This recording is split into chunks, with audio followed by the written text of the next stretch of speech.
vamos a tener un par de clases. Una que corresponde a la semiología del páncreas y las vías biliares, y la otra que corresponde al síndrome ascítico edematoso. ¿De acuerdo? Así que vamos a empezar de una vez. Estamos un poquito retrasados. Había programado empezar 1:50, pero bueno, ya. No importa, unos minutos de retraso. Se escucha perfecto, ¿no? Sí, doctor. Sí, doctor. Sí, doctor, se escucha bien. ¿Perdón? Sí, se escucha bien. Ya. Muy bien. Entonces, vamos a empezar primero con la clase de semiología de páncreas y de vías biliares, ¿no? Hablar de páncreas es hablar de problemas muy frecuentes, sobre todo los casos de pancreatitis aguda, ¿no? Hay muchos pacientes que ustedes van a tener en algún momento oportunidad de ver por emergencia, pacientes hospitalizados que llegan fundamentalmente por pancreatitis aguda. Pancreatitis crónica es más raro, ¿no? Que hayan problemas de malabsorción por cuadros de pancreatitis crónica, no es muy frecuente que digamos. Y la otra patología, digamos, del páncreas, ¿no? Que también probablemente se van a encontrar es con cáncer de páncreas, ¿no? Cáncer de páncreas. Entonces, tanto la pancreatitis aguda como el cáncer de páncreas probablemente son los dos problemas más frecuentes, ¿no? Con esto no quiere decir que no hayan otras situaciones del páncreas, pero digamos que dada la frecuencia son las dos más importantes. Hablando de vesícula y vías biliares, eso también es algo de todos los días, ¿no? Los problemas a nivel de la vesícula, sobre todo litiasis, ¿no? Y los cálculos en la desembocadura, ¿no? En el colédoco, ¿no? Así como las neoplasias de vesícula o neoplasias de vías biliares, probablemente también representen con mayor frecuencia los problemas que ustedes van a ver, ¿de acuerdo? Entonces, por ahí se resume, digamos, un poco las patologías, ¿no? Los cuadros clínicos que ustedes tienen que entonces conocer desde el punto de vista semiológico. Muy bien, entonces empezamos y vamos a hablar de... A ver, un ratito.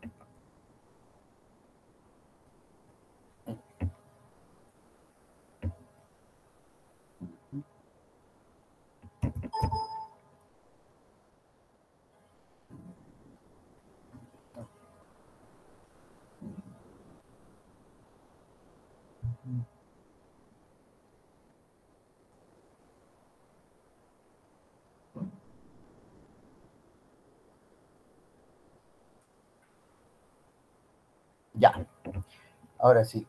Entonces vamos a partir primero con la semiología del páncreas.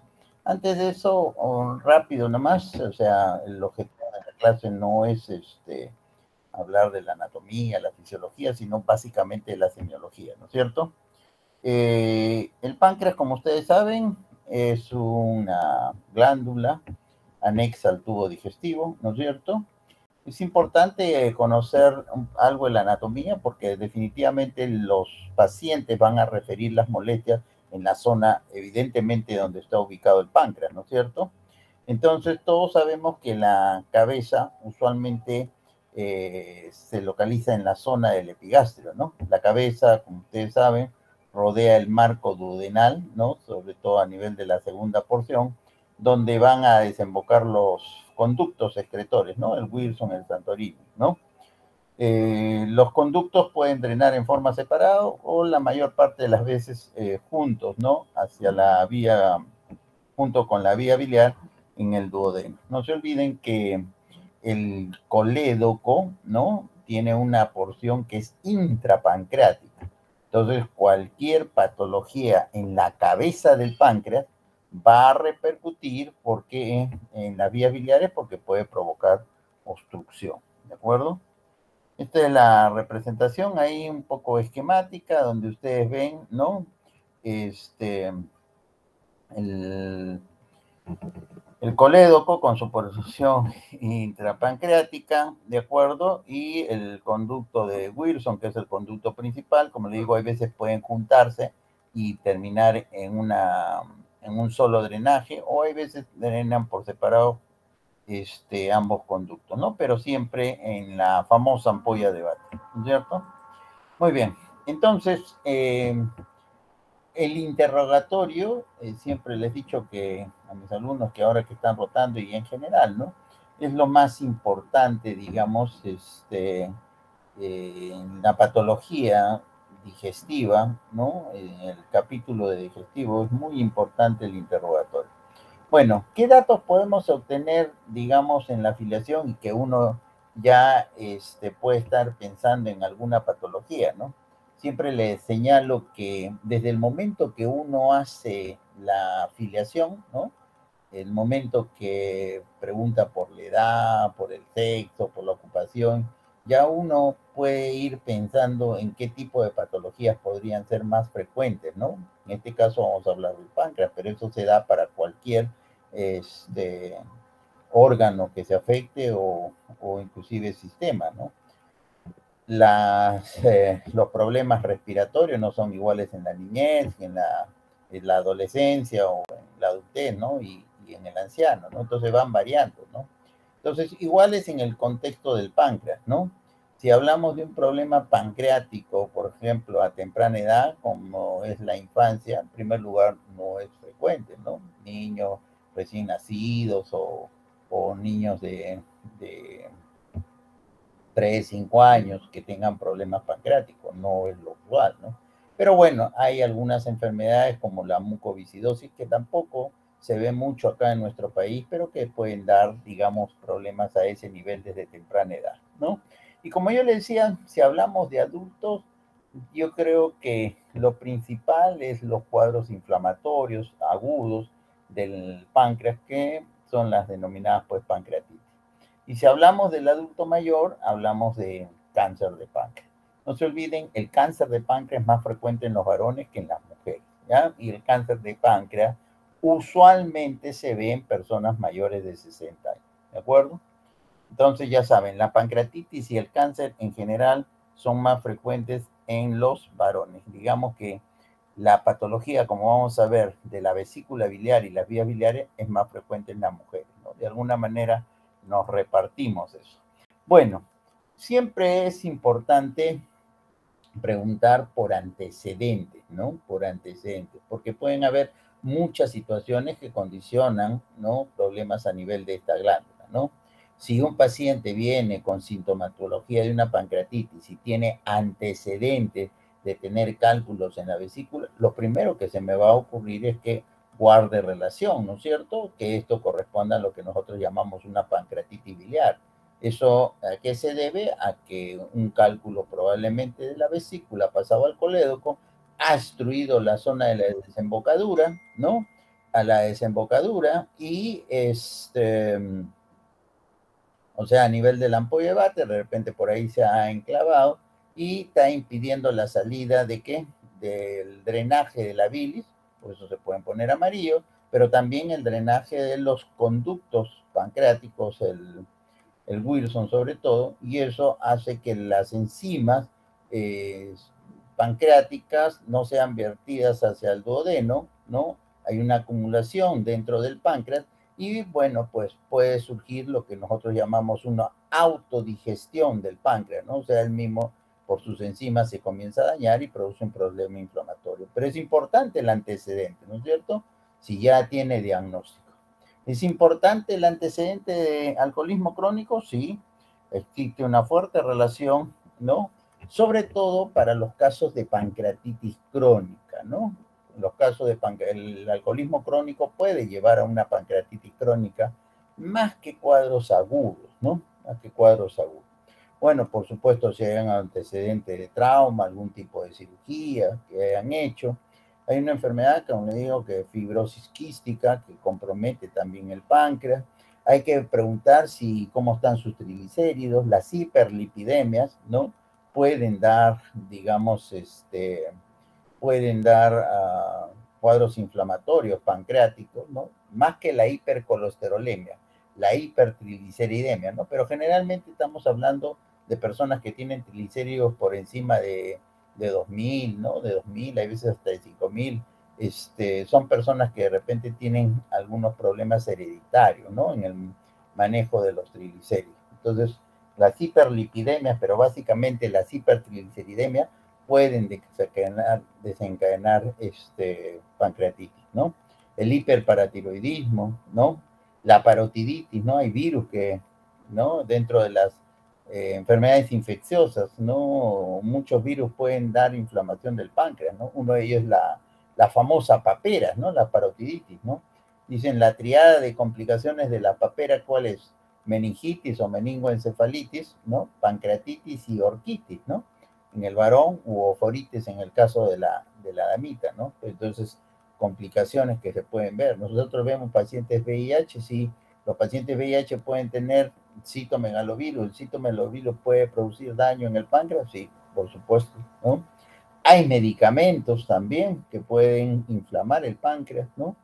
Para en el contexto de los pacientes, por ejemplo, VIH, que como le digo, vemos en un buen número, hay medicamentos como la lamivudina o como ya, y algunos de ellos han sido retirados, como la estabudina, la didanosina, que producían o podían dar lugar a pancreatitis, por si acaso. Entonces, siempre es importante cuando una persona tiene un problema supuestamente en el páncreas, de preguntar por los antecedentes, ¿no? Porque de repente ya algo nos está indicando de cuál podría ser la causa de la inflamación, ¿no? En este caso. Muy bien.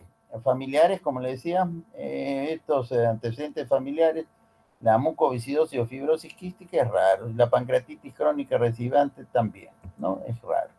Bueno, entonces, ¿cuándo sospechar que una persona tiene un problema pancreático? ¿Ya? ¿Cuándo sospechar? ¿No? En primer lugar, uno dice por qué viene, ¿no? ¿Cuáles son las molestias, ¿no? Las molestias que va a referir el paciente. Y lo fundamental en la patología pancreática, sea una pancreatitis aguda, sea una pancreatitis crónica, sea un cáncer de páncreas, es el dolor. ¿De acuerdo? Es el dolor. Y por supuesto que el dolor pancreático tiene determinadas características. Tiene una localización, tiene un tipo de dolor, tiene una intensidad, tiene una irradiación, ¿no? Hay algo que lo alivia, hay algo que lo calma, ¿no? Ustedes saben, ¿no? Los dolores no son iguales, ¿no? Los dolores son diferentes, ¿no? A mis alumnos que rotaron en el segmento anterior les decía, no es igual como duele el pericardio, no es igual como duele el miocardio, no es igual como duele la aorta, ¿no? En base a las características uno puede, ¿no? Tratar de deducir a qué nivel está el problema. Igual, ¿no? Una cosa es el páncreas, otra cosa es la vesícula, otra cosa es el hígado, otra cosa es el intestino, ¿no? Los dolores son diferentes. Bueno, entonces, si hablamos de dolor, ¿no? En primer lugar, la localización del dolor pancreático va a ser fundamentalmente en epigastrio, ¿no? ¿Por qué? Porque en epigastrio se localiza la mayor parte del páncreas, ¿no? Está la cabeza y el cuerpo, ¿no? Ya un poco hacia el hipocondrio izquierdo está, digamos, la cola, ¿no? Pero la mayor parte del volumen pancreático se localizan en el epigastrio, ¿de acuerdo? Entonces, lo primero es localización. ¿Cómo duele el páncreas, no? El páncreas, hay varias formas como lo pueden referir los pacientes, ¿no? Por ejemplo, en los pacientes que tienen cáncer de páncreas, ¿no? Corresponde a lo que llamamos el dolor sordo, ¿no? Ustedes deben haber escuchado. Un dolor sordo, ¿cómo es? Es un dolor de baja intensidad, pero permanente, ¿no? Es como si dijera, no, tengo ahí un dolor que molesta, ¿no? O sea, no es intenso como para irse a una emergencia, ¿de acuerdo? Pero es un dolor así, de baja intensidad, pero persistente, ¿de acuerdo? Hay dolores pancreáticos que pueden ser un dolor como si fuera algo penetrante también, ¿no? Como que si algo penetrara inclusive hacia la parte posterior, ¿no? Eso se puede ver sobre todo en los cuadros agudos, ¿no? Ahí el dolor es mucho más intenso, ¿no? El dolor pancreático, sobre todo de la pancreatitis aguda, es uno de los dolores más intensos, está descrito así en la literatura, ¿no? Como puede ser un cólico renal, como puede ser un infarto de miocardio, ¿no? Como puede ser los dolores del parto, son dolores muy intensos, ¿no? Y ahí está el páncreas, digamos, también como una causa de dolor importante, ¿no? La irradiación, y ustedes deben haber escuchado, la irradiación del dolor pancreático clásico es la irradiación en banda, ¿no? O sea, que se va al hipocondrio derecho, al hipocondrio izquierdo y hacia atrás, ¿no? Pero digamos que no siempre está presente. La teoría dice que un 30% de los pacientes con problemas pancreáticos tienen clásicamente esa irradiación, ¿no? Hay veces el dolor se va también, se irradia hacia la parte posterior, ¿no? Hacia las regiones, hacia las vértebras lumbares, las primeras vértebras lumbares. Hasta ahí también se puede irradiar el dolor pancreático, ¿no?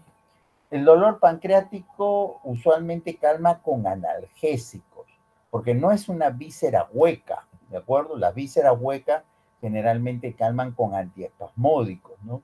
Entonces, con analgésico, un tramadol,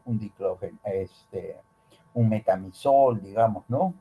Son analgésicos, antes que una iosina o buscapina, ¿no? Entonces, el dolor calma con eso, ¿no? Aumenta el dolor la comida, ¿no? Por eso que los pacientes cuando tienen el páncreas inflamado, ¿no? O sea, varios días le suspendemos, hay veces la alimentación, porque esa, ese estímulo, ¿no? Ese estímulo para la secreción pancreática puede hacer que, digamos, si hay una obstrucción, por ejemplo, no se drenen las enzimas pancreáticas y, como le digo, pues se produzca este proceso de autodigestión que al final se traduce en un cuadro inflamatorio, ¿no? Entonces los analgésicos, ¿no? Pueden, digamos, calmar el dolor, ¿no? Calmar, aliviar el dolor, ¿no? La comida, una comida copiosa, ¿no? Puede aumentar el dolor, una comida grasosa puede aumentar el dolor al igual que la vesícula, ¿de acuerdo? Entonces, como ven, es importante saber las características del dolor pancreático para que ustedes puedan interrogar a sus pacientes, porque los pacientes probablemente le van a decir, doctor, siento dolor en esa zona. Pero si alguien tiene el epigastrio, en el epigastrio puede ser el hígado, ¿no es cierto? En el epigastrio, ¿no? O sea, me refiero al lóbulo izquierdo del hígado, puede doler la aorta, como temprano le decía a los alumnos, o sea, qué cosa hay en esa zona, puede doler la aorta, puede doler el páncreas, puede doler el estómago, ¿no es cierto? Entonces, el decir que es del páncreas va a ser producto de mi interrogatorio porque yo saqué las características del dolor y en este caso el dolor pancreático, ¿no? Muy bien, esta es la irradiación, hay veces los dolores pancreáticos.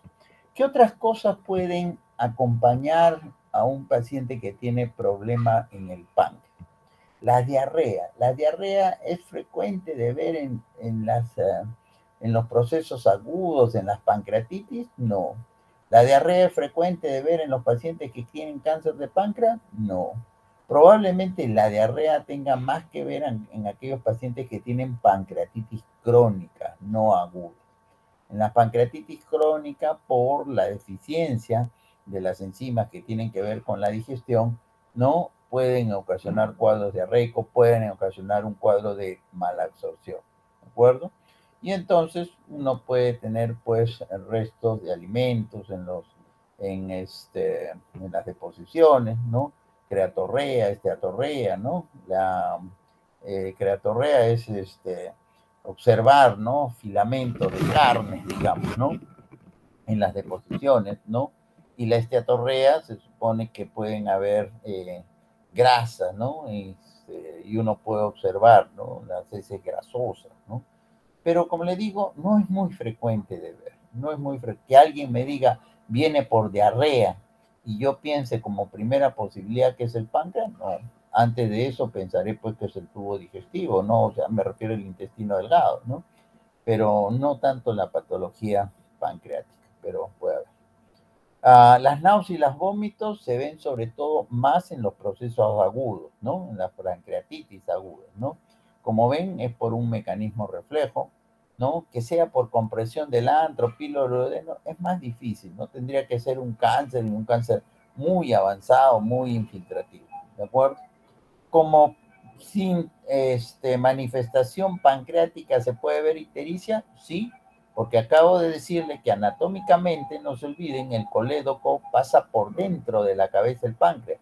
Hay una porción intrapancreática, ¿no es cierto? Entonces, cualquier lesión en el páncreas, cualquier inflamación, puede producir compresión de la vía biliar y obstrucción, ¿no es cierto? Sin tener ningún problema en la vía biliar, ¿no? Hay la pancreatitis autoinmune, ¿no? En que de repente crece la cabeza del páncreas y el paciente hace ictericia por esta compresión, digamos, de la desembocadura del colédoco, ¿ya? O sea, la ictericia puede ser, digamos, estar presente, ¿no? Clásico se ve en qué cosa, en los pacientes que tienen cáncer de páncreas, ¿no? Pero una vez más, el cáncer de páncreas tiene que ser un cáncer de cabeza de páncreas para que dé ictericia.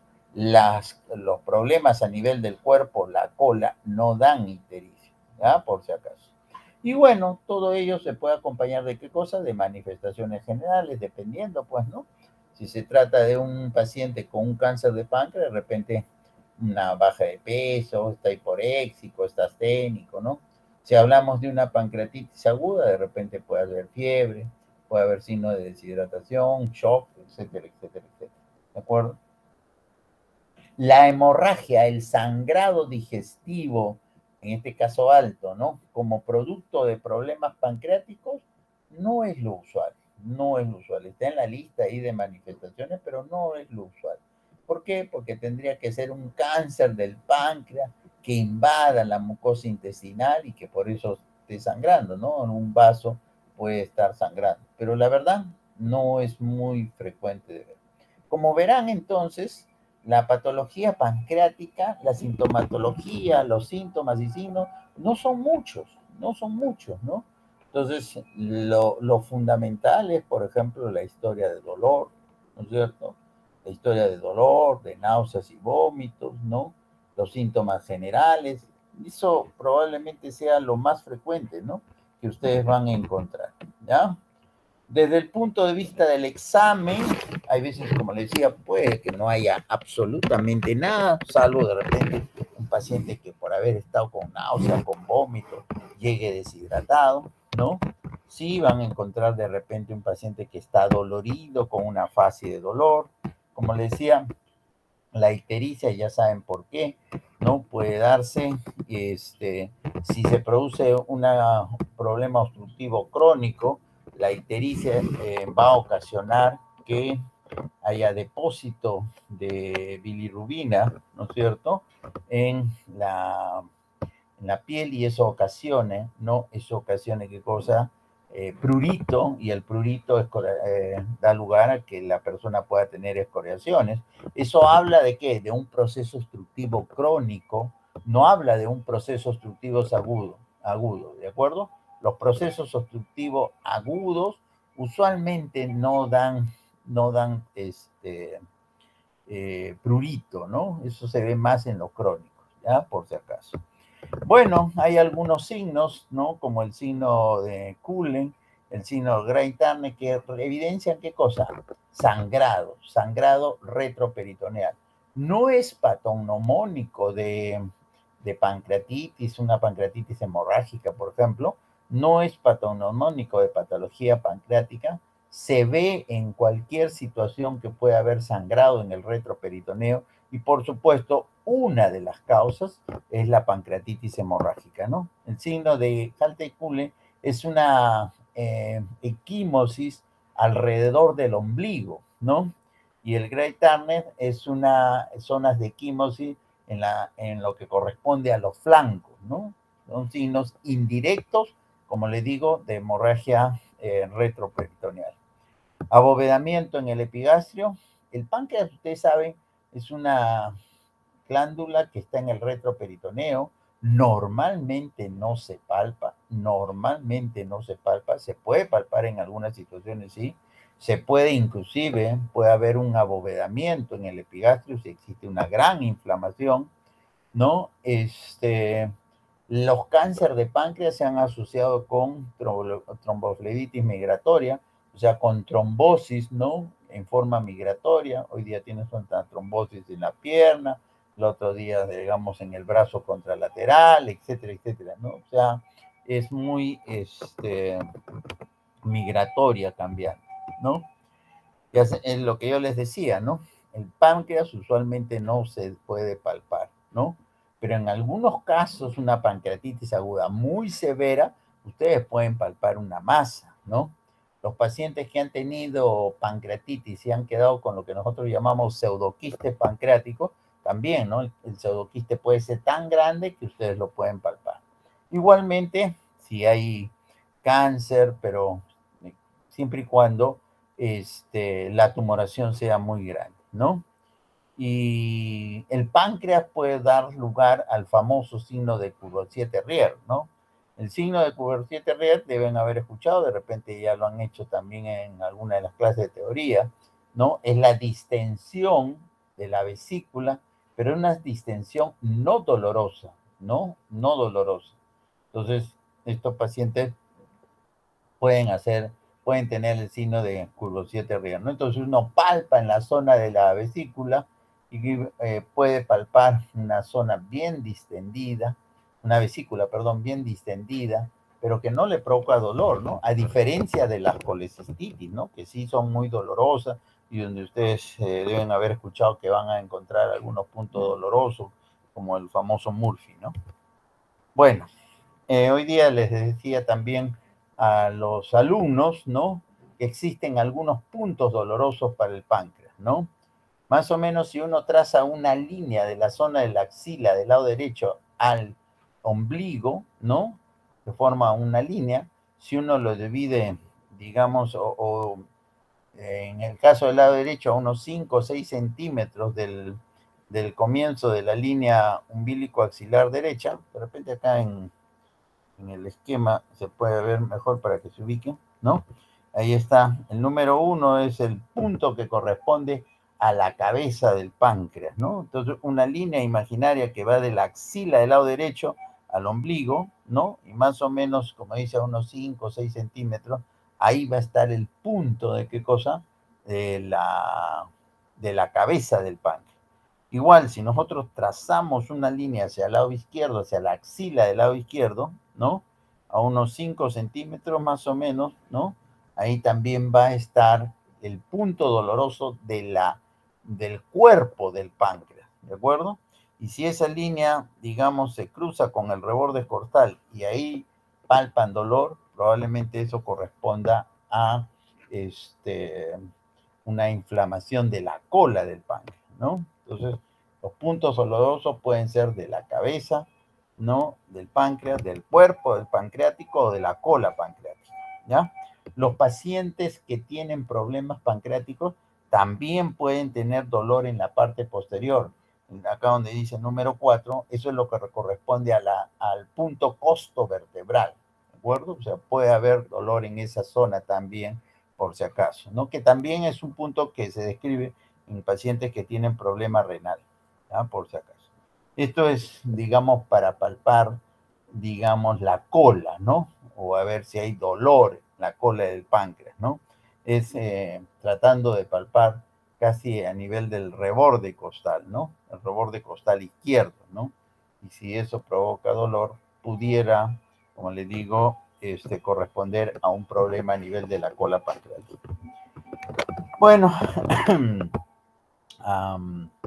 hay algunas otras zonas dolorosas, ¿no? La zona que corresponde a la cabeza del páncreas, que corresponde al colédoco, ¿no? Lo que llaman la zona pancreato-coledociana, ¿no? Esta que está en la figura B, ¿no? Dice que uno traza una vertical que pase por el ombligo, una horizontal, ¿no? Igualmente que pase por el ombligo, ¿no? Y se traza una bisectriz, ¿de acuerdo? Y la parte interna que ahí está sombreada, esa ahí podrían ustedes, digamos, presionar y podrían ubicar la zona pancreato-coledociana, ¿no? Pero cuando hablamos de páncreas, estamos hablando fundamentalmente de la cabeza del páncreas, ¿ya? Por si acaso. Muy bien. Bueno, ¿qué pueden encontrar? Eso es lo que pueden encontrar a la palpación, a la percusión. Ya saben, la pancreatitis dan derrame pleural izquierdo, ¿no? Las pericarditis con derrame dan derrame pleural izquierdo, ¿no? Las tuberculosis pueden dar derrame bilateral y cuando recién empieza el derrame no es izquierdo, sino el derrame es derecho, ¿ya? Entonces, la matidez desplazable, ¿no? Tratando de buscar ascitis, ¿no? La mañana le enseñaba un poco a mis alumnos cómo se buscaba la ascitis, ¿no? Puede haber un timpanismo regional, signos de derrame pleural izquierdo o atelectasia. Eso es muy frecuente de ver en los problemas pancreáticos, ¿no? O sea, que hagan fiebre y de repente corresponde pues a una, este, o hagan, perdón, derrame, ¿no? Y corresponde de repente a una inflamación del páncreas, ¿no? Signos de derrame pleural izquierdo, ¿no? Puede haber, ¿ya? Es más o menos frecuente, sobre todo en los pacientes que tienen pancreatitis aguda, ¿ya? Soplo en el hipocondrio izquierdo, el signo de cerebro. Cerebro es como está, no es de cerebro del cerebro del sistema nervioso central. No, la verdad que es algo raro de poder, eh, digamos, observar. Yo nunca he escuchado un soplo, ¿no? En el hipocondrio izquierdo, nunca he escuchado un soplo. Bueno, entonces los pacientes, digamos que pueden llegar por alguno de estos síndromes, ¿no? Síndrome de dolor abdominal, un síndrome compresivo, ¿no? O sea, por el Courvoisier-Terrier sobre todo. Síndrome pilórico es raro, ¿no? Un síndrome tumoral, o sea, puede darle una masa, ¿no? Y puede ser un cáncer o puede ser una pancreatitis aguda. Síndrome ictérico, ya les he dicho por qué, ¿no? Síndrome de insuficiencia pancreática exocrina, o sea, por una deficiencia en la producción de las enzimas y por lo tanto, de repente, pacientes cursan con diarrea, con mala absorción, ¿no es cierto? Pueden llegar por síndrome de Solinger-Ellison. Yo nunca he visto síndrome de Solinger-Ellison. El Solinger-Ellison se caracteriza por un tumor en el páncreas, puede estar en el estómago también, pero ese tumor tiene una característica, es productor de gastrina, ¿no? Y entonces los pacientes tienen úlceras, ¿no? Úlceras recurrentes, ¿no?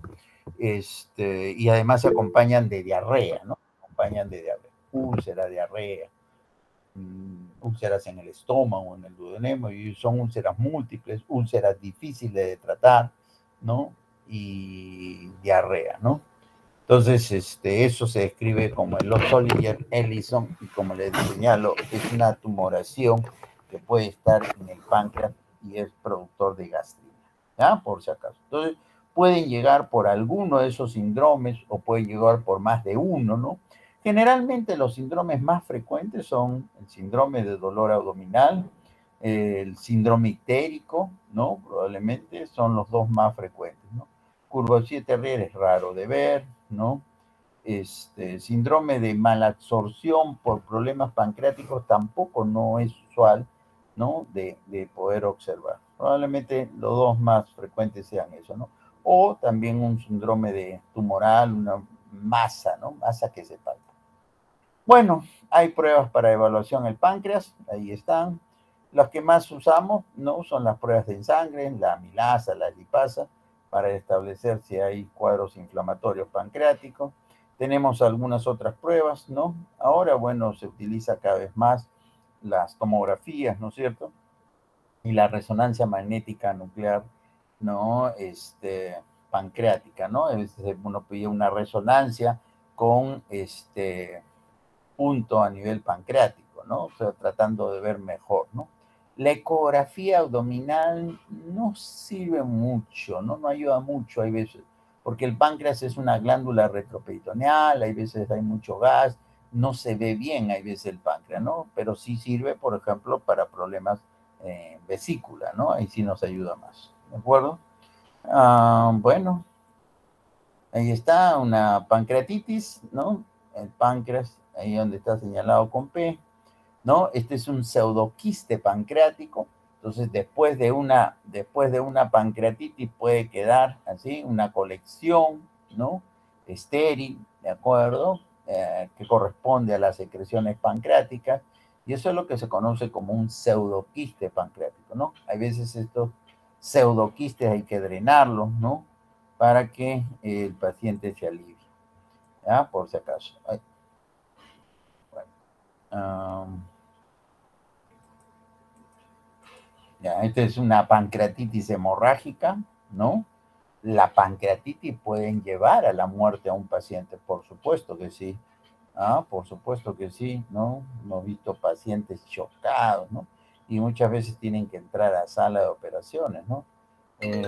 Tratando de, por supuesto, de hacer lo más que se pueda la resección, ¿no? Ya en que las personas no pueden vivir sin páncreas, ¿no? Entonces, si hay una gran lesión, como en este caso, definitivamente, pues, los pacientes pueden fallecer. Este es un cáncer en la cabeza del páncreas y también una gran tumoración, ¿no? Un cáncer que compromete el cuerpo y la cola. Este tipo de pacientes definitivamente no harán ictericia, ¿no? Lo que hacen ictericia, como les vuelvo a decir, son los pacientes que tienen tumoraciones en la cabeza del páncreas, porque una vez más recordarles que por ahí pasa el colédoco, ¿ya? El colédoco atraviesa el páncreas para terminar en el duodeno. Creo que eso es todo, ¿ya? No sé si tengan alguna pregunta en relación a la patología pancreática. ¿Alguna pregunta? ¿Algo? Doctor, una consulta, disculpe. Hola, Doris, sí, te escucho. En relación a la intensidad, ¿podría indicarlo, digamos, un poquito más? Ya. Como le digo, ¿no? Hay que diferenciar, por ejemplo, las pancreatitis agudas de los cáncer de páncreas. Las pancreatitis agudas, ¿no? Que a veces obligan al paciente a ir a emergencia, generalmente el dolor es de moderado a severa, de moderado a severo, ¿no? Si lo catalogamos, pues, digamos, en la escala del dolor, son pacientes que probablemente tienen de 6 para arriba en cuanto a intensidad del dolor, ¿de acuerdo? Pero en los pacientes que tienen cáncer de páncreas, el dolor no es tan intenso. El dolor puede ser leve a moderado, ¿no? De repente un 3, entre un 3 y un 5, digamos, ¿no? Pero que está ahí, ¿no? Como uno dice, ¿no? Tengo un dolor que me molesta, ¿no? Y ahí, ¿no? Si a eso se asocia baja de peso, en primer lugar, si el dolor es en el epigastrio, si el dolor es, como le digo, con esas características, ¿no? Si ha bajado de peso en forma importante y de repente si al final se pone amarillo, yo digo, y es una persona, por supuesto, mayor, por encima de los 60 años, que es lo más frecuente, entonces yo voy a decir, no, esto de repente es un cáncer de cabeza de páncreas. Entonces, el dolor puede variar en intensidad dependiendo de la patología. ¿Sí, Doris? Gracias, doctor. Muy bien. ¿Alguna otra pregunta? Ya, entonces, si no hay, vamos a hablar ahora de otra patología que es del día a día, de todos los días, ¿de acuerdo? Que es la patología de la vesícula y las vías biliares, ¿ya? Una vez más, la vesícula es esa bolsita, ¿no es cierto?, que está por debajo del hígado, en la fosa vesicular, ¿no es cierto? Tiene una forma piriforme, tiene un fondo, un cuerpo, un cuello, etcétera, etcétera, y la capacidad normal es para acumular entre 30 a 35 centímetros, ¿no? Ya saben ustedes cuál es la función de la vesícula. La función de la vesícula básicamente es almacenar la bilis y tratar de concentrarla, ¿no es cierto?, para después vertirla hacia el colédoco, hacia el tubo digestivo, a través del duodeno, y ayudar, pues, ¿no? Ayudar en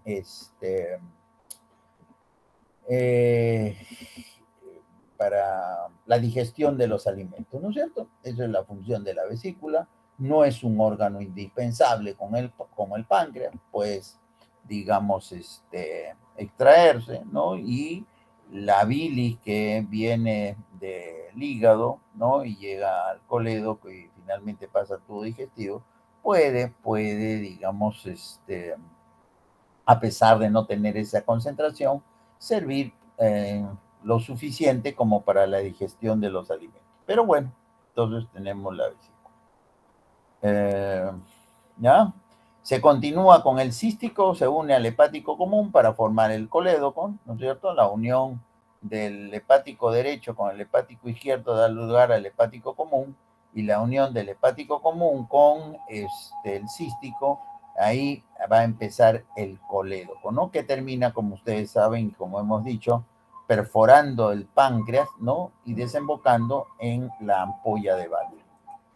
Ahí está, ¿no? Ahí está una vesícula, ahí está su cístico, ¿no? Uniéndose al hepático común, ¿no? Y una porción larga, ¿no? Que corresponde al colédoco, como ven, está dentro del páncreas y que termina en la papila, ¿no? Duodenal, la papila de Butler. Muy bien. Bueno, entonces, igual, ¿no? Igual que en el contexto del páncreas, ¿no? Habrán algunas enfermedades de la vesícula de vía biliar que te pueden tener relación dependiendo de la edad, ¿no? Si un recién nacido nace itérico, ¿no? Porque los recién nacidos pueden hacer ictericia tempranamente, ¿no? Ahí ¿cómo se llama? La hiperbiliemia fisiológica, ¿no?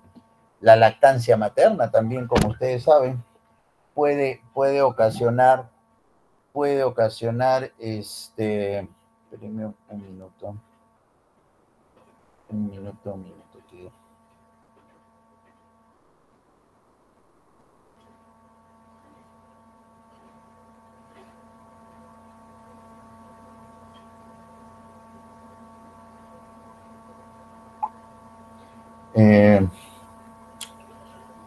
Les decía, ¿no?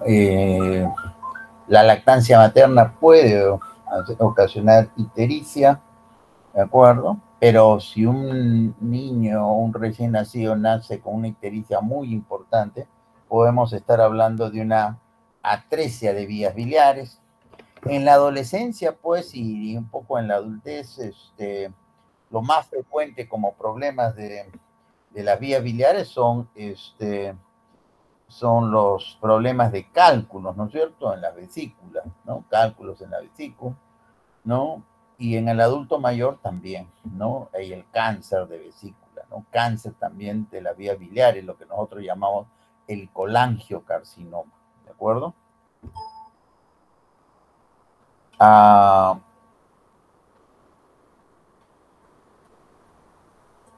Ya.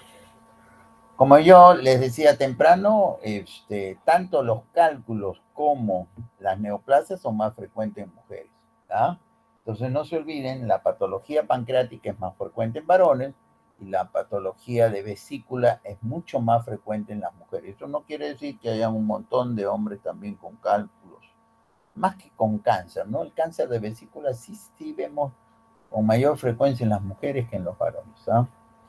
Bueno, una vez más es importante, ¿no? Es importante, digamos, el antecedente, ¿no? ¿No? Si un paciente, bueno, ya tiene historia de problemas vesiculares, por decirle, y le han encontrado cálculos, bueno, pues, ¿no? Que se vuelva a repetir un dolor, como vamos a ver con las características que vamos a señalar, dirán, pues, bueno, está haciendo un cólico vesicular, ¿no? ¿Por qué? Porque ya tiene antecedente de cálculo. Pero hay otros antecedentes a tener en cuenta, ¿no? Las enfermedades hemolíticas, ¿qué tienen, qué guardan, digamos, qué relación tiene con problemas en la vesícula?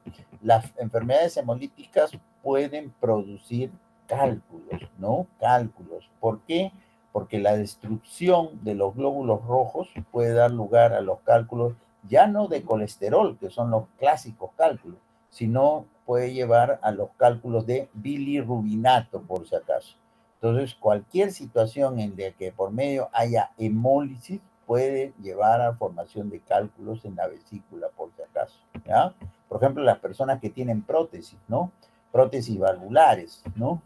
Entonces, las personas que han recibido una prótesis mecánica de reemplazo, ¿no? Y que de repente hacen hemólisis, pueden tener cálculos en la vesícula, por si acaso, ¿no?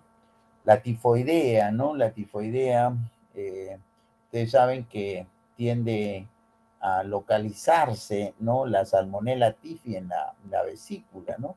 Y puede dar problemas, digamos, inflamatorios en la vesícula, ¿no? La Salmonella tifi prefiere las vesículas enfermas, las vesículas crónicas, o sea, aquellas personas que de repente han tenido colecistitis crónica, tienen cálculo. Por eso que el estado de portador de Salmonella tifi es mucho más frecuente en las mujeres que en los varones, por si acaso. La obesidad, la gota también, ¿no? Pero son factores menos importantes, digamos, para relacionarlo con algunas patologías de las vías biliares, ¿no? Las enfermedades hemolíticas, como les decía, que también pueden tener una tendencia familiar. Bueno, entonces, un paciente que tiene un problema en el páncreas, perdón, en la vesícula, en las vías biliares, ¿por qué puede consultar, no? Yo siempre les he dicho a los diferentes grupos que han rotado conmigo, lo primero que nosotros debemos aprender es todos los síntomas y signos, ¿no? Por los que puede venir un paciente, ¿no? Que tenga afección en en un determinado órgano, en un determinado aparato o sistema, ¿no? Entonces es lo primero que podemos, deberíamos saber, ¿no? Entonces los pacientes también van a venir por dolor abdominal, ¿no? Pero va a tener algunas características, ¿no? Para yo decir, este es un problema de vesícula, este es un problema de repente de la vía biliar, ¿de acuerdo? Entonces, tiene determinadas características, ¿ya? Entonces, ya les he dicho, pues el dolor del hígado no es igual que el dolor de la vesícula, que el dolor del páncreas, que el dolor del intestino, que el dolor de la zona rectal, que el dolor del estómago. Cada uno duele diferente, ¿no es cierto? Tiene características diferentes, ¿de acuerdo? Los pacientes que tienen problemas de vesícula y vías biliares pueden tener náuseas y vómitos, sí, ¿no? Pueden tener ictericia, coluria, hipocolia, por supuesto, ¿no? Vamos a ir viendo. Dispepsia, ¿no? La dispepsia, eso que dicen que los pacientes refieren, que se llenan de gases, que tienen eructos cuando comen y sobre todo alguna comida grasosa, etcétera, etcétera. La dispepsia, ¿no? La distensión, ¿no? Que tienen. La dispepsia puede ser una patología del estómago, puede ser una patología pancreática, puede ser una patología de la vesícula y vías biliares o puede ser una patología del intestino delgado alto. Pero por frecuencia, dispepsia es mucho más frecuente en los que tienen problemas en la vesícula y vías biliares o problemas en el estómago. ¿De acuerdo? En esos se ve con mayor frecuencia la dispepsia, por si acaso. Entonces, por eso lo ponemos como una manifestación importante. Prurito, siempre y cuando haya una obstrucción crónica de la vía biliar, de acuerdo, fiebre y algunas otras manifestaciones generales, por supuesto, pueden estar presentes. ¿Ya? Entonces, igualmente, vamos a revisar las características clásicas del dolor, en el cual tenga que ver sobre todo la vesícula. Muy bien, ¿dónde está la vesícula? En el hipocondrio derecho. ¿Dónde va a ser el dolor? Evidentemente en esa zona. ¿De acuerdo?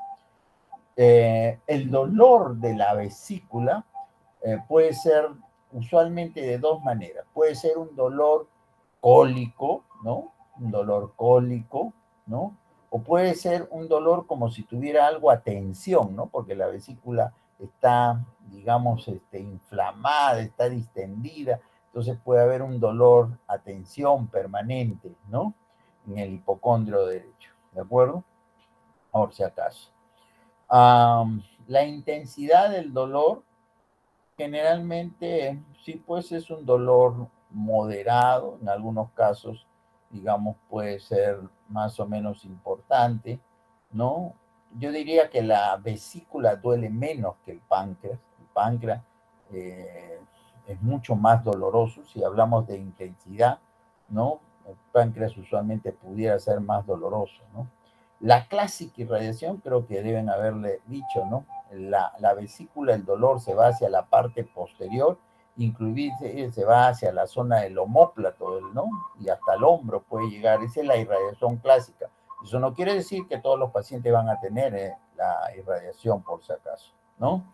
Ya saben qué cosa desencadena el dolor en un problema que tiene, en una paciente que tiene problemas en la vesícula o en las vías biliares, las comidas grasosas, ¿no? Las grasas, ¿no? Hay que preguntar qué cosa comió, ¿no? De repente algo con mucha grasa, el huevo, la palta, ¿no? La palta a veces ha mandado a cirugía a varias personas, ¿no?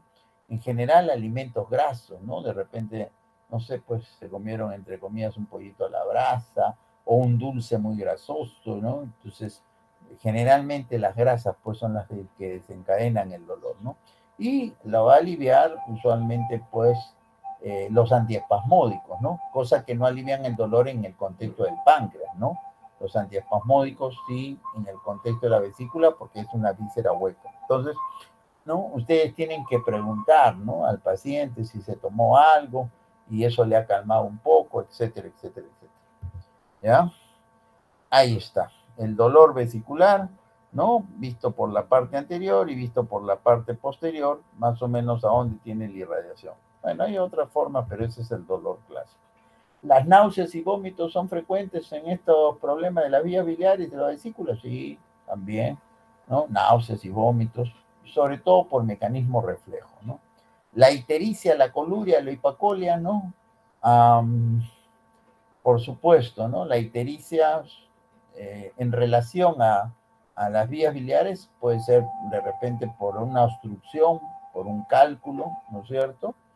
O la ictericia puede ser en el contexto de los pacientes que tienen una neoplasia de la vía biliar, los colangiocarcinomas, ¿no? O las colangitis, ¿no? Las colangitis eh, autoinmunes, ¿no? Pueden ocasionar ictericia, ¿no? Por supuesto, eso hace que en general las personas puedan tener coluria, esa orina con esa característica que deben ustedes haber aprendido, ¿no? Así como si fuera pues la Coca-Cola, ¿no? Y algunas personas, ¿no? Por la obstrucción, por un cálculo, o finalmente si de repente hay una tumoración en la ampolla de váter, ¿no? Pueden tener hipoacolia o acolia, ¿no? Por si acaso. El prurito se ve sobre todo en la obstrucción crónica, ¿no? Sobre todo, por ejemplo, en las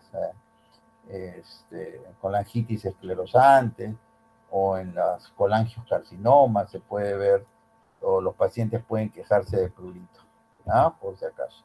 La dispepsia, como le digo, es una manifestación importante. Hay que preguntarle al paciente si tiene dispepsia. Y finalmente, algunas manifestaciones generales, ¿no? La fiebre, sobre todo en procesos infecciosos de la vesícula, la baja de peso, el malestar, la anorexia, de repente en un cáncer de vesícula o vías biliares, ¿no? Normalmente la vesícula no la palpamos, es verdad, ni las vías biliares, ¿de acuerdo? Desde el punto de vista ya del examen físico, puede encontrar un paciente que llegue por dolor, puede encontrar un paciente que llegue además del dolor por ictericia, ¿no? En la inspección, por huellas de rascado, si hablamos de un proceso crónico, deshidratación, porque de repente ha estado vomitando, ¿no? Una colecistitis aguda, náusea, vómito persistente, o un cólico, ¿no? Desnutridos, caquépticos, de repente si estamos hablando de un cáncer, ¿no?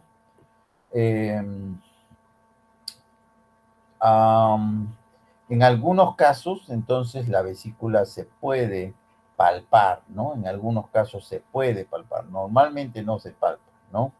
El signo de Courvoisier-Terrier no es usual de ver digamos, en la patología propia de la vesícula, ¿no? El Courvoisier-Terrier, ya saben, es una vesícula distendida, pero no dolorosa. En cambio, cuando un paciente tiene un problema en la vesícula, generalmente sí hay dolor, ¿no? Y si es una vesícula crónica enferma, no se va a distender, ¿de acuerdo? Entonces, el Courvoisier-Terrier usualmente se presenta en vesícula sana, que permita que se distienda, ¿no? Y que ustedes la puedan palpar, por si acaso. el signo de Murphy, ¿no? Saber, y la percusión, la auscultación en general no es algo que se utilice para evaluar las vías biliares. Este es el famoso signo de Murphy, ¿no es cierto? A nivel de la línea media con el reborde costal, ahí pueden poner su dedo.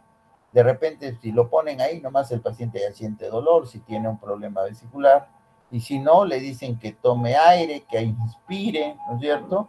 Cuando inspira, la vesícula, el hígado baja, desciende también la vesícula, y al chocarse con el dedo de usted va a provocar dolor, ¿no?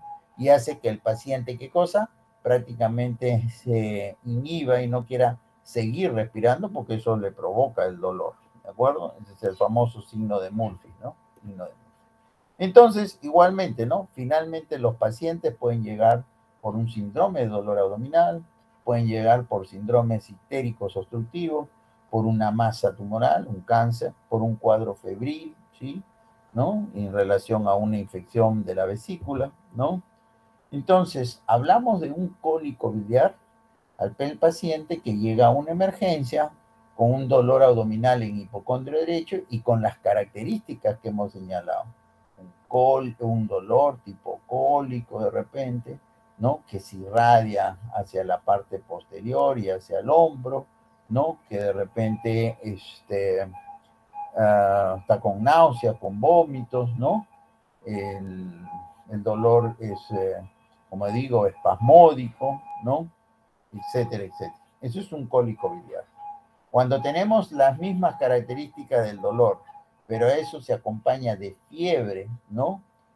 Fiebre, y el paciente además en el examen de laboratorio encuentran que los glóbulos blancos están aumentados, leucocitosis, podemos estar frente al diagnóstico de una colecistitis aguda.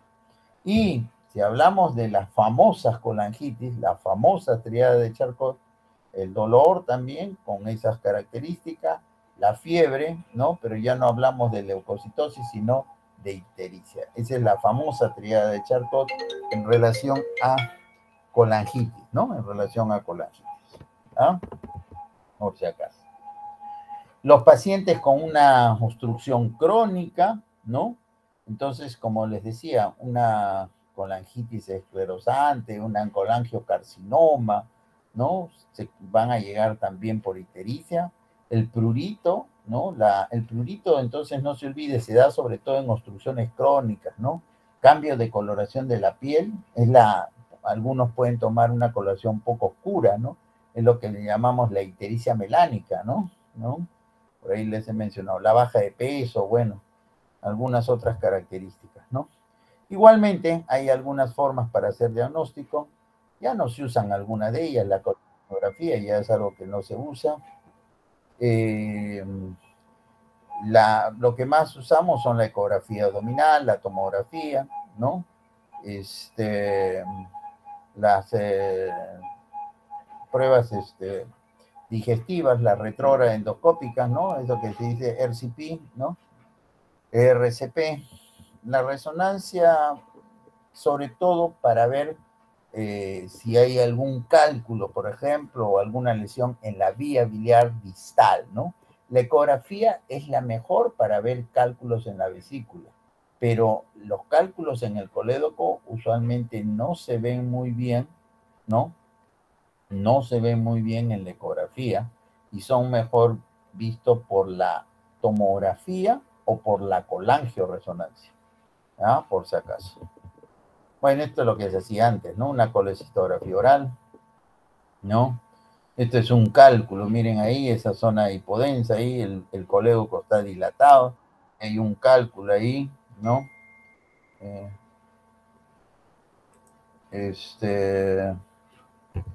¿No? Ahí está, ¿no? El cáncer de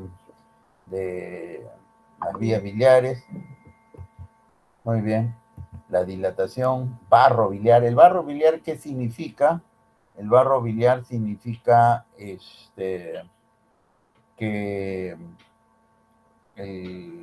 existen cálculos, pero muy pequeñitos, son los más peligrosos porque esos son los que pueden pasar al colédoco. ¿Ah? Ahí está un cálculo, esa ampolla de váter, miren que va a explotar Y de ahí van a ver seguro una serie de cálculos, ¿no? Ahí le están extrayendo cálculos, que es lo más frecuente. Bueno, tipos de cicatriz. Ahí está, miren la cantidad de cálculos. Y finalmente también pueden haber cálculos en cáncer de vesícula, ¿de acuerdo? Es menos frecuente, es más frecuente el cáncer de páncreas, pero de vez en cuando por ahí nos encontramos, sobre todo en aquellas personas que han tenido, digamos, problemas crónicos, ¿no? Que han tenido problemas crónicos de vesícula, pueden desarrollar neoplasias, ¿ya? De vesícula. Bueno, no sé si tengan alguna pregunta en relación a la vesícula.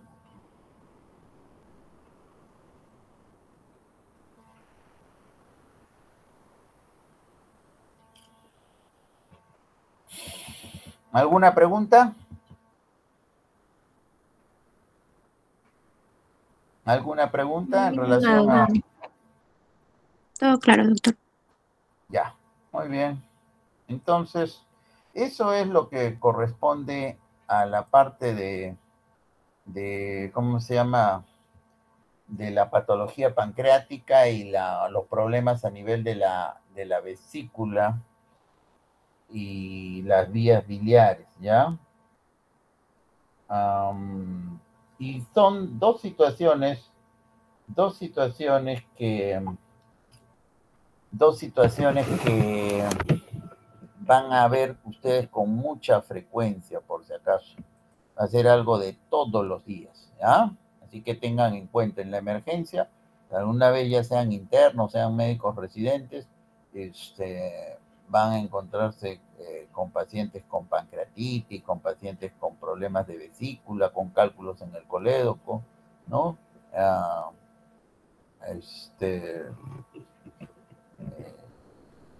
en el día a día, por si acaso. Para terminar, ya un poco más corto, vamos a hacer la clase que corresponde al famoso síndrome ascítico edematoso, ¿ya? A ver, vamos a ver.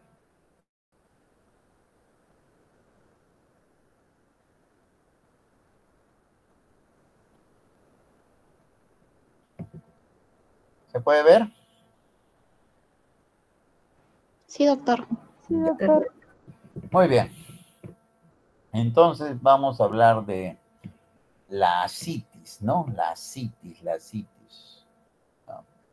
Normalmente existe, ¿cómo se llama? Normalmente existe una cierta cantidad de líquido en la cavidad peritoneal. Como ustedes ven, pueden haber entre 100 a 200 mililitros de líquido, ¿no?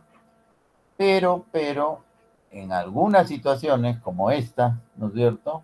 Es un paciente cirrótico, ¿no? Que tiene, ya están viendo ahí circulación colateral, ¿no es cierto? Pueden acumularse hasta 8 o 10 litros en la cavidad abdominal, ¿de acuerdo? Puede haber gran cantidad de líquido. Entonces, uno tiene que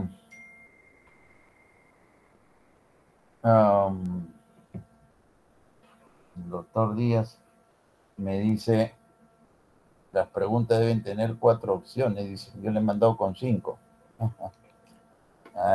Bueno, ya. ¿Qué le digo? Que le quite uno. Son 4 opciones nada más. Yo pensé que eran 5.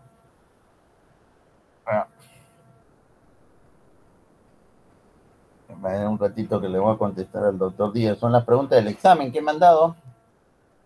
En la noche entonces le corrijo.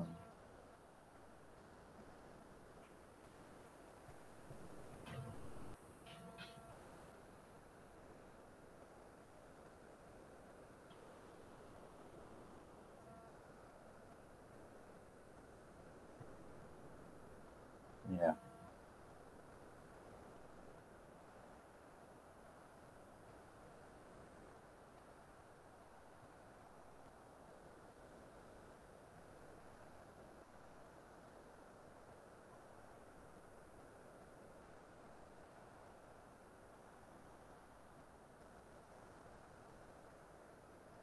le voy a contestar al doctor la pregunta para su examen. Ya. Muy bien. Entonces, cuando uno encuentra a un paciente que tiene líquido en la cavidad abdominal, lo primero que se va a preguntar, ¿será un trasudado o será un exudado?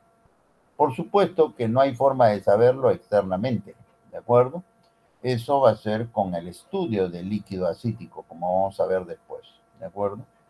Pero bueno, ya desde ahora ustedes tienen que ir aprendiendo qué situaciones pueden dar un trasudado y un exudado, ¿no? Por ejemplo, la cirrosis, ¿no? Que es una patología clásica que puede dar acumulación de líquido en la cavidad peritoneal, da líquido que corresponde a un trasudado, ¿no? El síndrome de Budd-Chiari, ¿qué cosa es el síndrome de Budd-Chiari? Es una obstrucción, ¿no? Por una trombosis de las venas suprahepáticas, ¿de acuerdo? Y entonces también puede dar un trasudado, ¿no? Los pacientes que tienen cuadros nefróticos, ¿no? Los renales, síndrome nefrótico, ya saben, eso se hinchan por todos lados, ¿no? Tienen agua por todos lados, están hinchados la cara, están abotagados, están con derrame pleural, están con edema, están con el escroto también con edema, ¿no? Y por supuesto también pueden tener ascitis, ¿no es cierto? Los pacientes que tienen falla cardíaca, ¿no? Ya sea falla cardíaca global o sobre todo los pacientes que tienen falla cardíaca del lado derecho, ¿no? Pueden tener líquido en el abdomen, ¿no? Los pacientes con pericarditis, sobre todo pericarditis constrictiva, igual pueden tener líquido en el abdomen. Todo eso son situaciones en el cual corresponden a trasudados, ¿no? Un paciente desnutrido con una albúmina en 1, en 2, puede tener derrames pleurales, puede tener igualmente líquido en la cavidad abdominal, ¿ya? Y en el otro lado están los exudados, ¿no? Las neoplasias, ¿no? En general, cualquiera sea, ¿no? Que comprometan el peritoneo, los tumores de ovario, la tuberculosis, ¿no? Muy frecuente. Enfermedades inflamatorias, ¿no? El lupus, miren la pancreatitis que acabamos de ver, pueden dar exudados, ¿no? Como parte del análisis del líquido peritoneal, ¿ya? Hay varias teorías, ¿no? Un poquito de la fisiopatología nomás. Hay varias teorías por las cuales se produce, digamos, el líquido en el abdomen, ¿no? Primero es la teoría del volumen circulante bajo, ¿no? Dicen que la hipertensión portal disminuye el volumen plasmático. Esto produce un aumento del sistema renina-angiotensina-aldosterona. Este conlleva una retención de agua y sodio y eso lleva a la acumulación de líquido en el abdomen. Esa es la teoría del volumen bajo, ¿no? En el otro lado es más bien la teoría del volumen alto, ¿no? Que la hipertensión portal, una vez más, ¿no? Partiendo de ahí, produce una retención de frente, ¿no? De agua y sodio, eso aumenta el volumen plasmático y eso conlleva la ascitis, ¿no? Y la otra teoría, que es la más aceptada, digamos, es una que combina ambas, ¿no? La hipertensión portal produce vasodilatación esplácnica, produce disminución del volumen plasmático, esto activa, ¿no? Parece la teoría del volumen bajo, ¿no? Activa el sistema renina, angiotensina y aldosterona y otros más. Esto hace que disminuya la filtración glomerular, aumenta la reabsorción de sodio, la reabsorción de sodio aumenta el volumen plasmático. Primero hay digamos, el organismo trata de compensar, ¿no? A través del factor natriurético, ¿no? Pero en algún momento se produce un desbalance de sodio, eso lleva a un aumento del volumen y finalmente puede llevar a la ascitis, ¿no? Entonces, este es digamos, una explicación de un mecanismo por el cual se produce la acumulación de líquido en la cavidad abdominal, ¿no? Muy importante dentro de la fisiopatología, ¿no? El óxido nítrico, ¿no? Que ocasiona la vasodilatación periférica, la vasodilatación esplánica, como punto de partida, a veces, de la formación de ascitis. No se olviden de esto, ¿no? No se olviden del hígado graso. Cada vez vemos más pacientes, ¿no? Con sobrepeso, con obesidad ya mórbida, que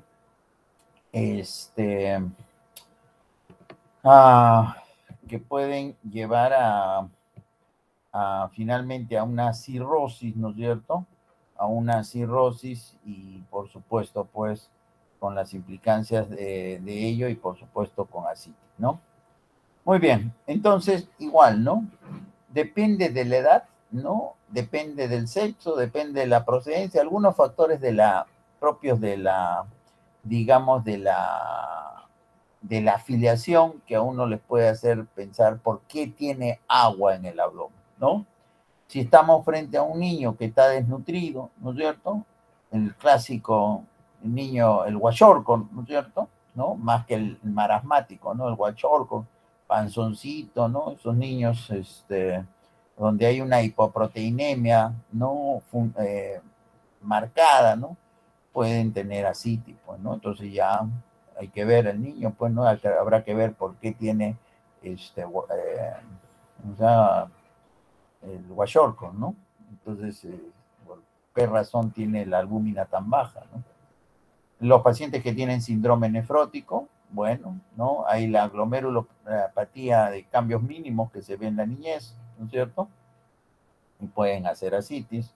En adultos, lo más frecuente que hagan ascitis son los pacientes cirróticos, ¿no? La hepatopatía crónica. Pero no quita, como hemos dicho, pacientes nefrópatas, pacientes con tuberculosis, los ancianos, neoplasias, por supuesto, las carcinomatosis, como hemos dicho. Los varones sufren más de hepatopatía crónica, ¿no? Que las mujeres, por el hígado graso, por el alcoholismo, ¿no? Por las hepatitis, ¿no? B y C, que son más frecuentes en los varones, ¿no? Las mujeres, lupus, ¿no? Pueden llevar a ascitis, el hipotiroidismo, ¿no? El mixedema, ¿no? Y bueno, es importante a veces la procedencia, ¿no? Y más aún si no han recibido vacunas, ¿no? Para en los casos de hepatitis que pueden llevar pues a enfermedades crónicas hepáticas y finalmente paciente tener ascitis. Importante los antecedentes, ¿no? Siempre hay que preguntar, ¿no? Si un paciente viene por primera vez, ustedes no lo conocen, viene por primera vez y entonces ustedes lo ven y dicen, no, este paciente está con ascitis, hay que preguntar a los familiares o al paciente, ¿no? ¿Tiene antecedente de alcoholismo?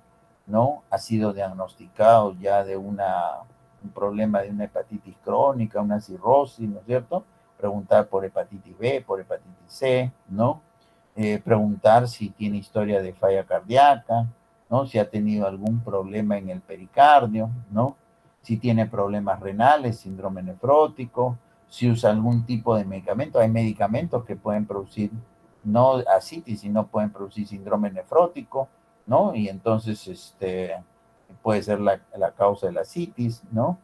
Hay que ver la historia, no vaya a ser que sea un paciente con una tuberculosis, con un cáncer, ¿no?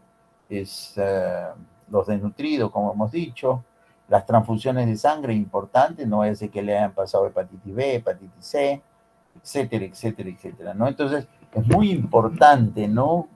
Estoy hablando de un paciente que viene por primera vez, no lo conozco, pero viene por ascitis, ¿no? Entonces, tengo que preguntar una serie de antecedentes en función de las patologías más frecuentes.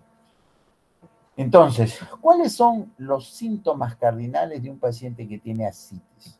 Básicamente se va a quejar de qué cosa, de que la barriguita, entre comillas, se le ha hinchado, ¿no? Y que tiene, ¿no? Que le pesa un poco el abdomen. ¿Cómo no le va a pesar si tiene varios líquidos de agua ahí? Pues, ¿no es cierto? Y a eso pueden haber algunos, como dice, síntomas accesorios, ¿no? Si hay dolor, cuidado, hay que sospechar que no vaya a ser que ese líquido se haya infectado. Diarrea puede haber, sí, pues, porque de repente hay edema también, ¿no? O la misma hipoproteinemia. Disnea, bueno, si un paciente tiene, no sé, pues 10, 12 litros en el abdomen, ¿no? El hemidiafragma se eleva, menos campo pulmonar, el paciente puede quejarse de que le falta un poco el aire, ¿no? Fiebre, porque ese líquido puede infectarse. Poliaquiuria, porque el líquido hace que la vejiga no se pueda distender, ¿de acuerdo? Y con poco volumen, el paciente va a tener la necesidad de ir al baño, pueden haber polaquiuria, pero ya, digamos que esos son manifestaciones más raras, ¿no? Lo frecuente es que llegue porque se está distendiendo, pues, ¿no? Se está distendiendo, la barriguita la siente media pesada, ¿no? Y algunas otras características, algunos otros síntomas accesorios, ¿no? Pero los dos primeros son los fundamentales. Muy bien, entonces ustedes lo van a evaluar, lo van a examinar, ¿no? Encontrarán pues signos de desnutrición. Bueno, si el paciente, por ejemplo, un niñito, como hemos dicho, un guayorco, ¿no? Hay que buscar los estigmas hepáticos, ¿no? Ya saben, las telangiectasias, ¿no? La hipertrofia parotidia, ¿no?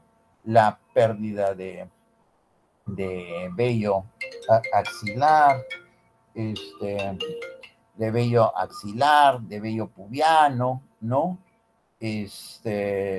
La ginecomastia, ¿no? Las palmas hepáticas, ¿no? La circulación colateral, ¿no? Lo que ustedes de repente han aprendido, ¿no? En relación a los estigmas hepáticos, ¿no? Edema, si es generalizado, entonces ya no solamente el problema es el abdomen, ¿no? De repente un síndrome nefrótico. Y bueno, en el examen del abdomen específico, la distensión abdominal, los flancos, ¿no? Los flancos abombados, ¿no? Ya saben que el líquido se va hacia los flancos y hacia la parte inferior, ¿no? Cuando es un proceso crónico, la protrusión de la cicatriz umbilical, ¿no? ¿Cómo diferencia a un paciente con una obstrucción intestinal de un paciente que tiene líquido en forma crónica? La protrusión del abdomen, ¿no? Los pacientes que tienen obstrucción intestinal, ¿no? Que es un proceso agudo, el ombligo no se protruye, ¿no? En cambio, en los pacientes que tienen ascitis crónica, ¿no? Y más si en algún momento ha estado a tensión, el ombligo puede protruirse, ¿no? Circulación colateral, etcétera, etcétera, etcétera, ¿no? Ustedes pueden tener ese tipo, ¿no? Ahí está la circulación tipo porta y la circulación en cabeza de medusa, ¿no? Que son de hipertensión arterial, portal, ¿no es cierto? La ocultación, generalmente los ruidos están disminuidos, ¿no? ¿Por qué? Porque hay líquido. La percusión, la concavidad de matidez superior, ¿no es cierto? Ya saben, esto, en la B es líquido, ¿no es cierto? El líquido, como le digo, se va hacia los flancos y hacia abajo. Esto es una vejiga, por ejemplo, es diferente, ¿no? A la hora que percuten, ¿no? Cuando un paciente tiene un globo vesical, no, la percusión, el mate, no va a estar en esta forma, ¿no? En el B, sino en forma como está acá en el A, ¿no? La matidez, ¿de acuerdo? Por si acaso. Es raro, pero el signo de la oleada, ¿sí? ¿No es cierto? En lo cual, como ven, alguien les ayuda, o ustedes mismos con su dedo pueden, en la línea media, ¿no? Alguien que le ponga la mano y ustedes con sus dos manos a los costados, con una percuten o empujan un poco y ustedes sienten, entre comillas, como si fuera una olita, ¿no? El signo del témpano es más raro, ¿no? Cuando hay gran cantidad de líquido y pues, es como cuando ustedes ponen un hielo en un vaso y de repente lo empujan y el hielo vuelve a flotar, ¿no? Algo parecido, pero es muy difícil hay veces de apreciar. Finalmente, la palpación superficial, la palpación profunda, hay que buscar, ya saben, en la palpación superficial si hay algún tipo de resistencia, ¿no? En un paciente con ascitis que hay resistencia, cuidado, no vaya a estar siendo una peritonitis, una infección, el líquido se puede infectar. La palpación profunda de repente nos permite determinar si hay alguna masa intraabdominal, de repente en el ovario, como decía, signos de irritación peritoneal, el hígado y el vaso, ¿no? Si se pueden palpar, si es que no hay mucho líquido, ya saben, los pacientes, por ejemplo, que tienen cirrosis, tienen vaso grande, ¿no? Y el hígado puede ser chico, un hígado duro, ¿no? Entonces, esos hallazgos pudieran ustedes encontrar, ¿ya? Y bueno, hacen sus estudios básicos, ¿no? Hay que pedirle pues sus pruebas hepáticas, ¿no? Pues, si ustedes no tienen, digamos, todavía diagnóstico, ¿no? Por supuesto que si el paciente ya tiene una enfermedad conocida, no van a estar haciendo muchos análisis, ¿no? Hay que hacer su perfil hepático, su serología para hepatitis B, para hepatitis C, ¿no? Y finalmente ¿no? Si alguna todavía no tienen un diagnóstico claro, tienen que hacer un estudio de líquido ascítico, ¿no? El líquido ascítico tienen que hacer, ¿ya? Si un paciente le encuentran, por ejemplo, está con signos de irritación peritoneal, está con dolor, le encuentran más de 500 leucocitos y de esos más de 250 son neutrófilos, entonces, lo más probable es que el paciente tenga una infección, ¿no? Intraabdominal, ¿ya? Por si acaso. Bueno, y entonces se punza generalmente en el lado izquierdo, ¿no? Este es un paciente muy especial que tuvimos. Miren el líquido, ¿no? Un líquido medio lechoso, ¿no? Algunos que no han tenido oportunidad de ver pensaban que eso era pus, ¿no? Ese era linfa, quilo, ¿no? Un paciente que había tenido un traumatismo abdominal y aparentemente con una lesión linfática y se estaba acumulando líquido, pero líquido de tipo linfático, ¿no? Linfa en el abdomen. Rarísimo, ¿no? Creo que es el único caso que he visto, ¿no? Y bueno, y finalmente, como les decía, tienen que diferenciar si estamos frente a un trasudado o un exudado, ¿no? Y ya saben, si es un trasudado, hay que buscar en la lista de cuáles son las causas que dan trasudado. Si es un exudado, igualmente, ¿no? Y la otra que se utiliza es el gradiente de albúmina suero ascitis, que es restar la albúmina del suero menos la albúmina en el líquido ascítico, ¿no? Y decimos que está elevado si es mayor de 1 gramos por decilitro y es bajo en menos de 1 gramos por decilitro, ¿no? Por ejemplo, los pacientes cirróticos tienen una gradiente albúmina suero líquido en elevado, ¿no? Los pacientes con cirrosis. Y así, ¿no? La tuberculosis, más bien la gradiente es baja, ¿no? La pancreatitis, la gradiente es baja. Los pacientes que tienen falla cardíaca, gradiente alta, y ahí tienen una lista de quienes pueden tener, ¿no? Importante, esta gradiente siempre se calcula, ¿ah? Exámenes complementarios, las radiografías, la ecografía abdominal, la tomografía. Bueno, ¿no? Aquí se ve pues una opacidad en todo el abdomen, ¿no? Que habla de que hay probablemente líquido. La ecografía puede ver líquido, ¿no es cierto? Puede ver ascitis, pero ahora es mucho mejor verlo en la tomografía, ¿no? Todo esto que está, ¿no? Es agua, ¿de acuerdo? Y bueno, ¿no? Si yo veo esta tomografía, por ver las características del hígado, yo digo, debe ser un hígado medio cirrótico, ¿no? Y ahí está, para que vean, ¿no? La cirrosis hepática.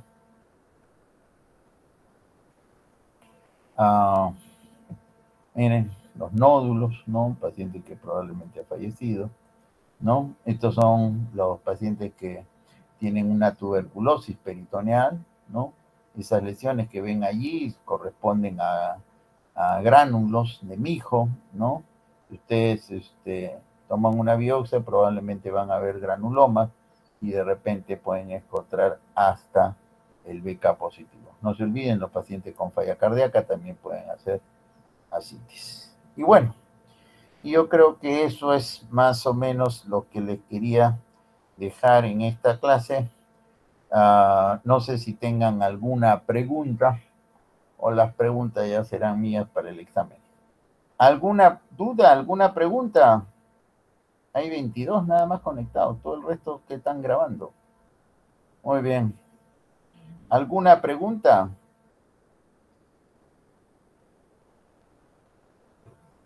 ¿Ninguna? Muy bien. Entonces, si no hay preguntas, como digo, ya serán las mías en el examen, que no son difíciles.